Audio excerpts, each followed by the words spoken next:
to say thanks so much for giving me this opportunity. No problemo. We all got a leg up somewhere along the line. So this is TV format development. You'll be expected to do whatever. Make tea, go out for coffees, photocopying. Brilliant. This is brilliant. And just through here, we've got the mine shaft. So you'll basically be dividing your time between helping out the programme development team and digging for coal in the mine. Wow. I didn't know you did coal. Oh, yeah. Always done coal. Everyone needs coal. Coal's something you can rely on. Coal doesn't turn round and suddenly tell you that Dick and Dom aren't very BBC Three. Right. Now, you'll need these. The blackberries in case anyone needs a latte or something urgently so you can come straight up. And the canaries to tell you if the mine's filling up with poisonous gas. Because if it is, it'll start to die. Right. OK. I mean, I'm not, this is... Obviously, I really want this job. It's just... Look, this is TV, yeah?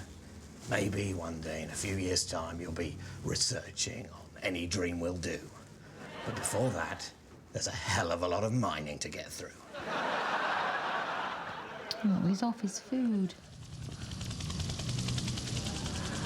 It's the Helivets!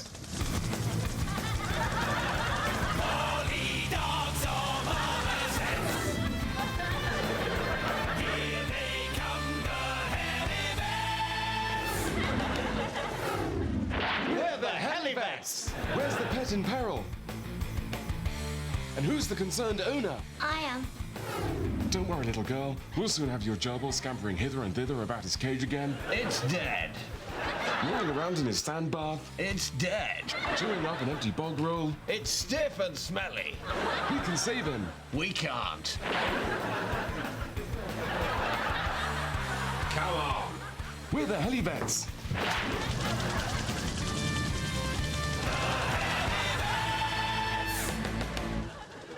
Well, the important thing when writing a sports movie is not to get too bogged down in the so-called rules of the sport.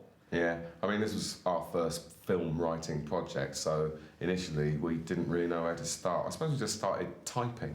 Yeah, and luckily there's this pop-up in Microsoft Word that says, "It looks like you're trying to write a heartwarming British underdog movie. Would you like some help?" And then you just have to enter the character names and the context. So we put Wimbledon, but then it popped up, there is already a heartwarming British underdog movie called Wimbledon. Are you sure you want to replace it? So then we had to think again, and in the end, we almost deliberately went for a sport that no one knows much about. Well, almost deliberately, because as it turns out, some people know quite a lot about cricket, unlike us. Yeah. In a time past hope, in a world gone to crap, one man had an idea. Here, look, lads, look what I've found. Calm down, Arthur. There's no point getting excited about anything. The steel mine's closed and we're on the scrappy. It's official. No, but look. Earn big pounds playing cricket. Well, it sounds fine, Arthur. But cricket, here in Yorkshire, don't talk soft. Did I hear someone say cricket?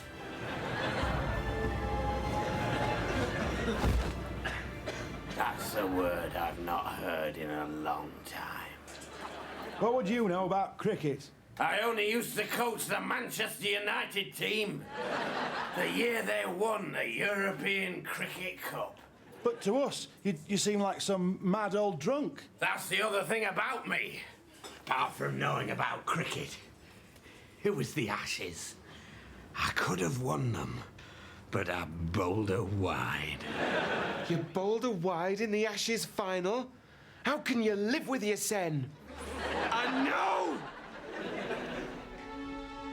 Enter the Ashes, you lot?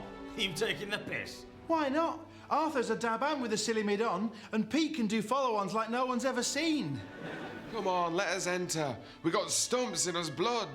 Oh, you won't be talking like that when you have to face the West Indies in the second round. They've won the Ashes every year since they beat the Dallas Cowboys in 1978. Well, we'll just have to practice our catching and throwing and penalties and that.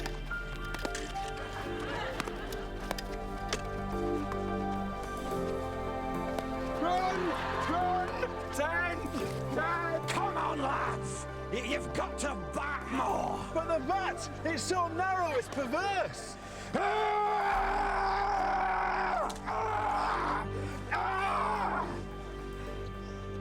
First rule of cricket, never call the bat narrow.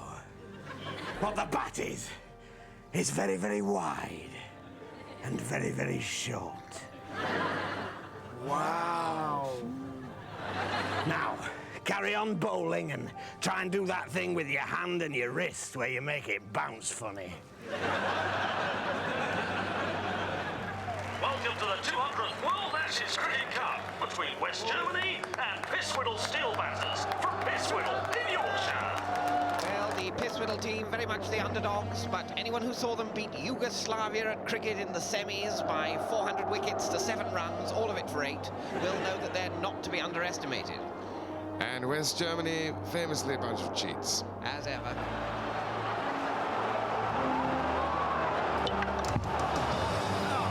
What are you doing?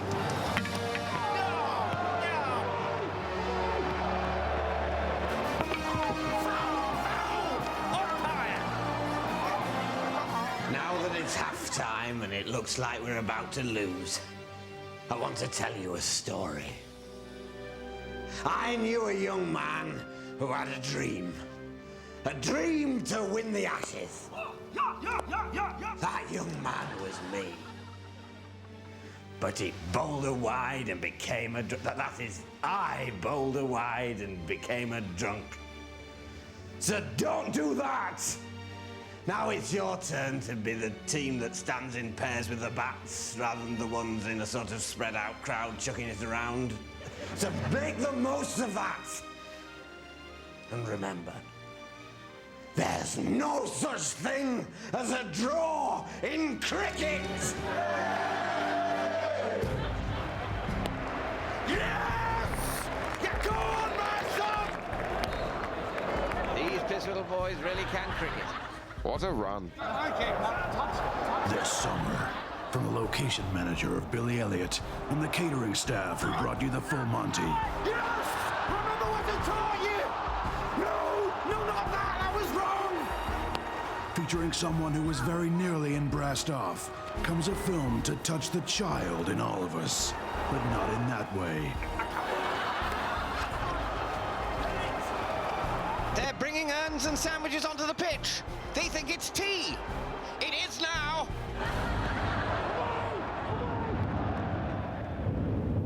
And this is for the Ashes.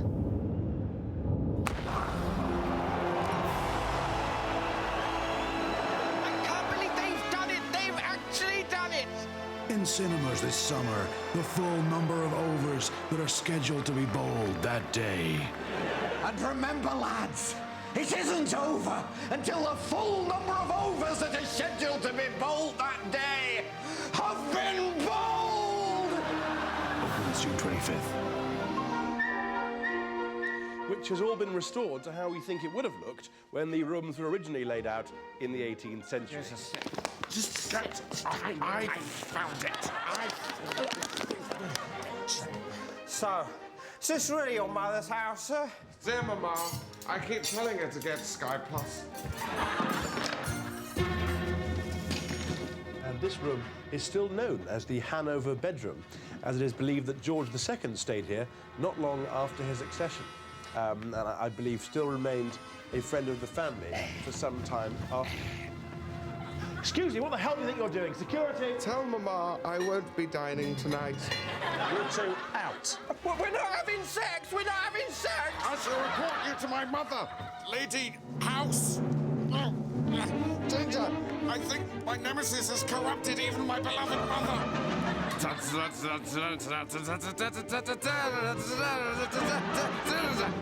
In a country lacerated by the sharp shards of broken brown-eyed promises, in a world bent low by the burden of disease, war, and the price of Thunderbird, who is left to make full account to God of Britain's depleted moral minibar? Yes, it's the surprising adventures of me, Sir Digby Chicken Caesar.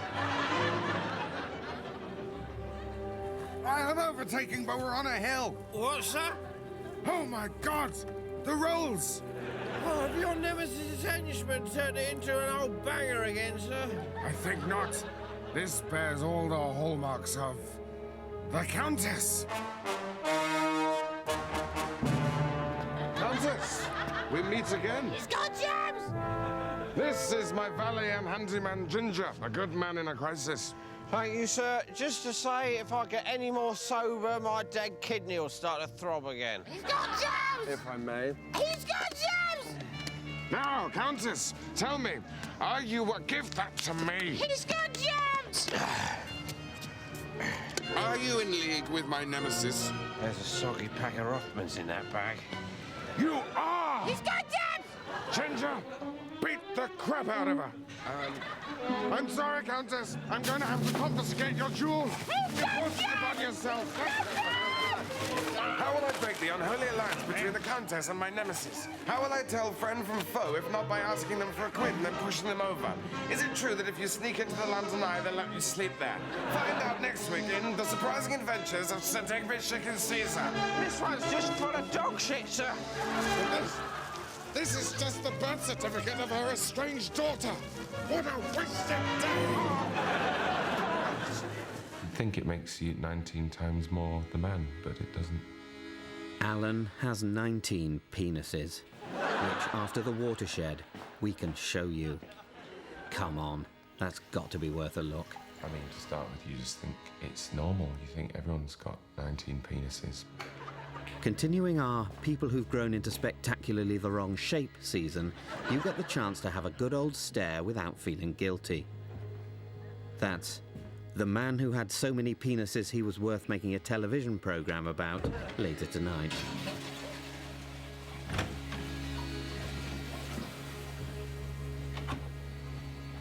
Roll up, roll up. OK, so the RSPCA are looking for a song to go on their new advert. They're trying to catch some criminals who've been letting dogs out of their kennels. So basically, someone's let the dogs out, but they don't know who's let them out. Can we think of an appropriate song?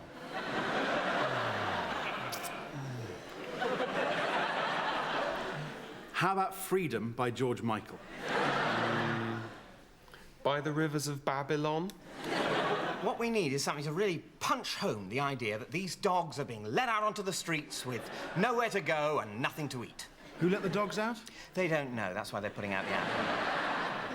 Look at it this way. What would I choose if you'd let the dogs out? If who'd let the dogs out? You, if you'd let the dogs out.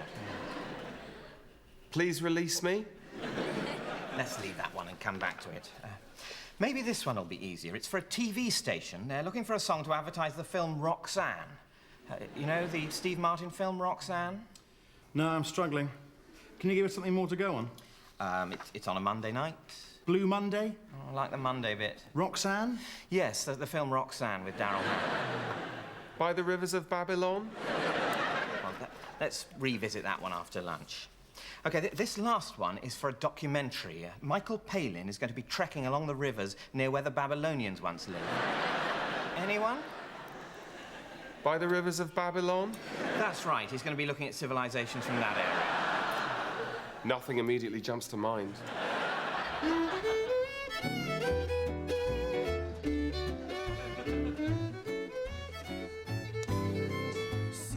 Maybe just a little bit more parsley. Perfect. That smells amazing. You've really turned this place around over the last few months, Chris. You've certainly got the magic touch when it comes to soup. Well, Alan, what can I say? Just makes a lovely change from working in robotics. Yeah, I bet. Oh, here, I want you to try something. Taste one. Oh, my God. It's soup. That's right. Solid soup. Soup you can hold in your hand. Chris, you're a genius. Thanks. Go on, take an hour off. Get back for the lunchtime rush. Thanks, boss.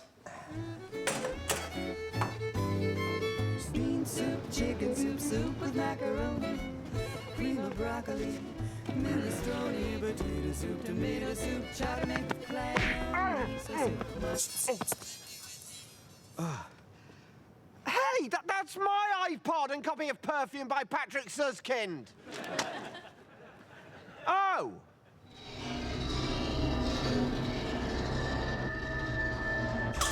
You sure you're okay to work, Chris? Yeah, fine. Needs a bit more zing. You sure you're okay to work, Chris?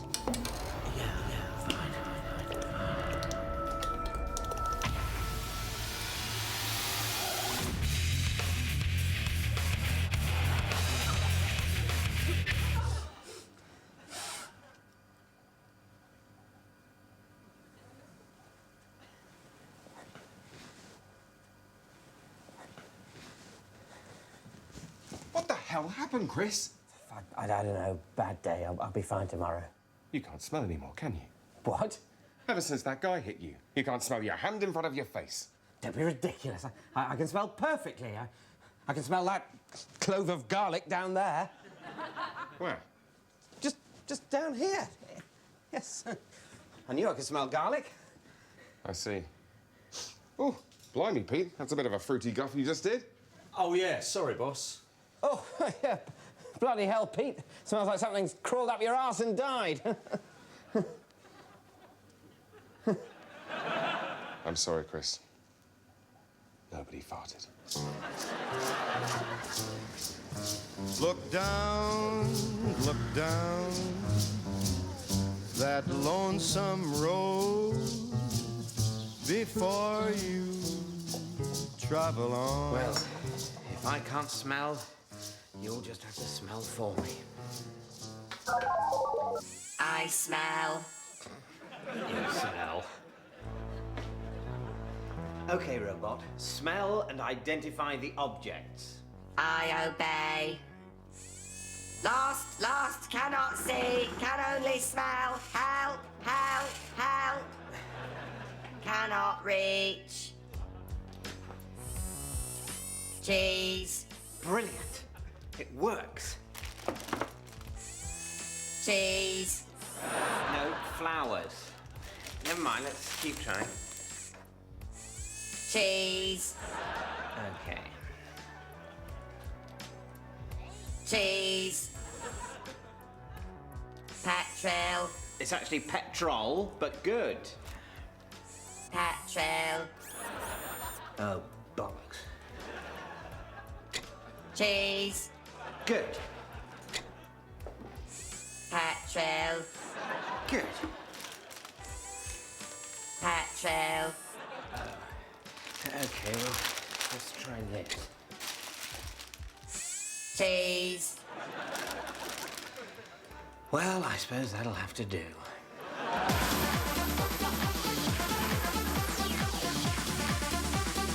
Welcome to Back to Life. Back to reality. The show that adds an to the phrase safe revival of cryogenically frozen billionaires. And an to the phrase responsible treatment of reanimated cadavers. When cryogenics company Frozen Stiff underwent liquidation earlier this year, we became the first TV show ever to own some frozen people to make telly fun for you. That's right, we literally own their asses. When these boys were frozen back in the 40s... That's pre-Hollyoaks, history fans. They expected to be defrosted carefully and when it was appropriate to do so. We haven't got time for that. We've got a TV show to make. Let's have a look at what these boys have been up to after being warmed up a bit and fiddled about with by the production team to make them work in Back to Life, Back to Reality.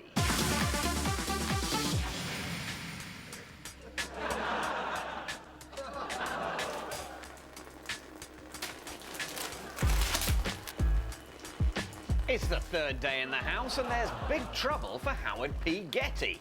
He's sprung a leak.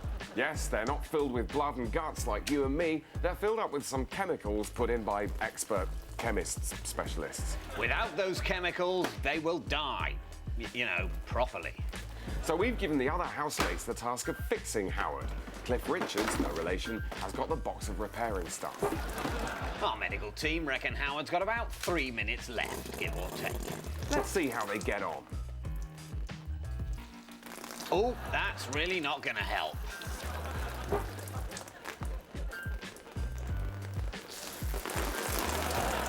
Professor von Strausenberg there has been distracted by a CD. He's just got no idea what it is. And look at that. It seems as if a couple of the prof's fingers have actually dropped off. Walt there, doing his best, but when you're only a head, you can't be much more than an ideas man. So he's just chewing a starburst there. Being from the 40s, that's probably his very first starburst. Do you remember your first starburst? Why not text in about that? Might as well. Looks like time is running out for poor old Howard. Look at that! He's fixed himself. With the professor's dropped-off fingers, they've made perfect bungs for his chemical-leaking holes. And where's the professor gone? Surely he'd want to see that his loss wasn't in vain. He's trying to refreeze himself. Unlucky, Professor. You might have once been a Nobel Prize-winning physicist, but now you're ours.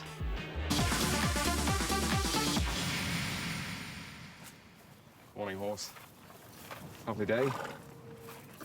Sorry about yesterday. I know things got a bit, well, I think we were both. Anyway, onwards and upwards. Let's, where do we get up to? Right. Je m'appelle Horse.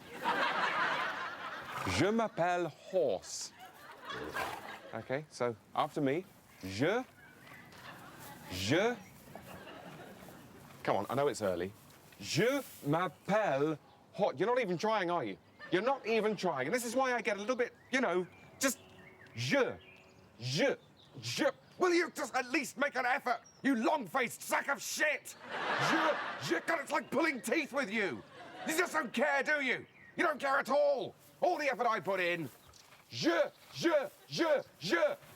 Right, forget it. That's fine. You just carry on feeding your face. Don't worry about me. No one else makes me like this. Pig doesn't give me this bollocks.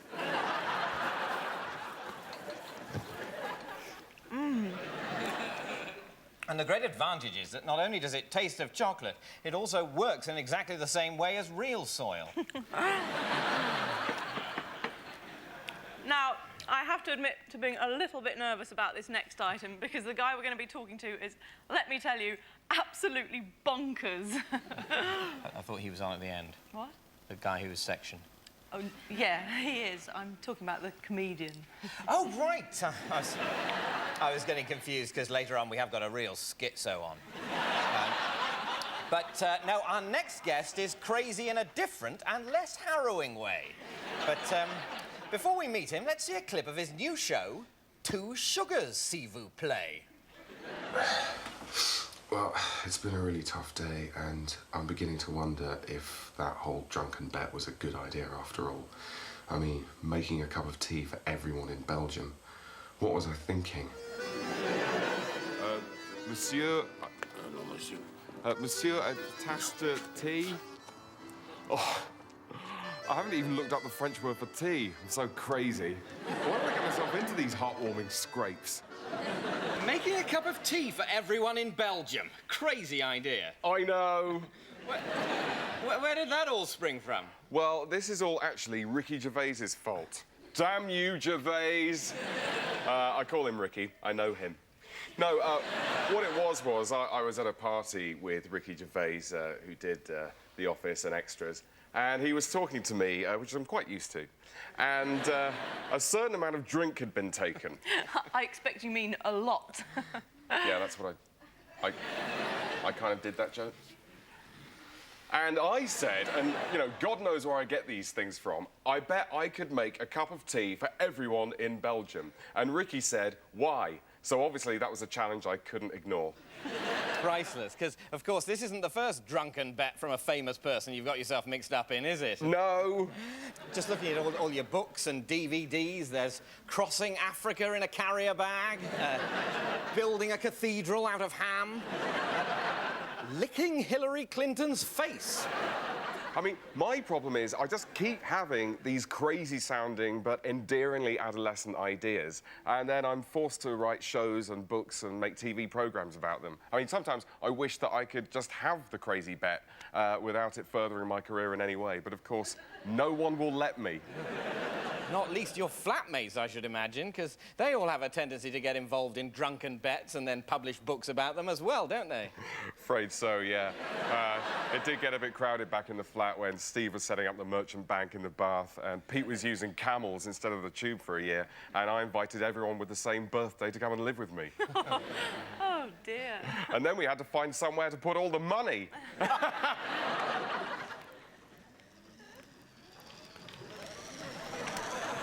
Time for Master's cheese.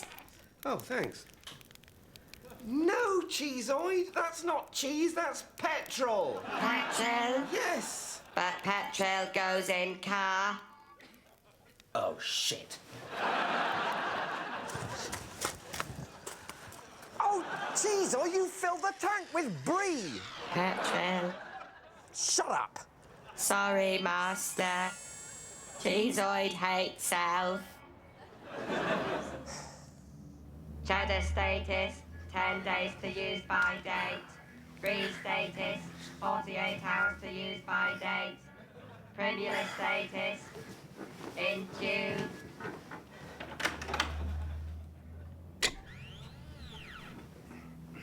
Petrol status, 4. Petrol status, 4. Shut up, Cheeseoid. Hate self, hate self, hate self, hate self.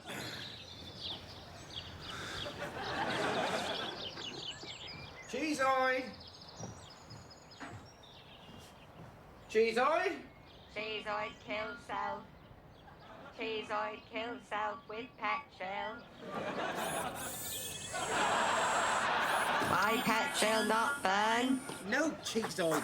That's not petrol. Petrol? Petrol. That's cheese. Not petrol? No. Hate self. Why Cheeseoid exists? Cheeseoid so lonely. So when do they use the kilns? I just told you, they don't use kilns. There are no kilns. What, so you're telling me that you don't have to heat up milk to turn it into cheese? That's exactly what I'm saying. You don't get cheese just by cooking milk. But that's how it was discovered. Someone left some milk on a hot stone and it turned into cheese. That isn't true. That's how they used to store it when they had too much milk. They didn't have fridges, David. I accept that, Rob. Yeah, so how did they turn the cheese back into milk? They needed the kilns. You can't turn cheese back into milk. Apply heat to cheese and what you get is melted cheese, not milk. You don't know what the hell you're talking about, do you? I know how cheese is made. Oh, really? Yes. Well, you take milk and then you leave it to not ferment exactly, but then you scrape up, you separate the curds and whey. This isn't a nursery rhyme, David. And then you leave it until... You put it in the kiln until it forms a hard skin so that it doesn't fall to bits. Cheese doesn't form its own skin. They put the skin on. They put the skin on? Yes! Did you hear what you just said? They put the skin on. Oh, what? So you think Edam has a particularly red skin because of the temperature they bake the milk at? I'm not claiming to be a fucking scientist, David. I just know they don't put the... How do they put the skin on? I don't know how they put the fucking skin on. What are we talking about then? I didn't start it. You've got a problem, mate. You've got a problem. You've got a problem. You've got a problem. You've got a problem. Lot of anger. You've got a problem. Lot of anger. You've got a problem. And there's more from the boys next Thursday night at 9 here on BBC HD. Company from the ladies next night, and there's a good excuse for a bit of a booze up in German Jerusalem.